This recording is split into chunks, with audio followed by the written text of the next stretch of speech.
પેલા એક જણો આવ્યો એટલે એને ચા માગી, ચા મેં એને આપી અને એટલે મને એને 500 રૂપિયાની નોટ આપી. એટલે મેં કીધું છૂટા આપો ને, તો છૂટા નથી. એટલે મેં પાકીટ બહાર કાઢીને એને છૂટા આપ્યા. ત્યાં તરત જ બીજો આવ્યો, મને મીઠાની થેલી આપો કે મારે ઉતાવળ છે. મેં કીધું ખાઈને કીધું તો નહીં મારે ઉતાવળ છે. એટલે હું મીઠાની થેલી અંદર લેવાઈ ગયો, પાકીટ એમને બહાર રહી ગયેલું. એટલે ચા વાળો પાકીટ લઈને વહી ગયો. તરત જ બહાર આવ્યો એટલે તરત ખબર પડી.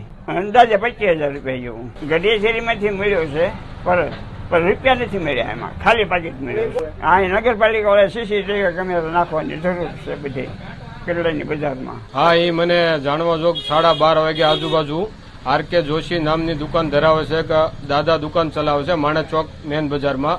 મારામાં ફોન આવેલો કે આવી રીતના ઘટના થઈ છે કે મારું પાકીટ વીવી ગયેલું.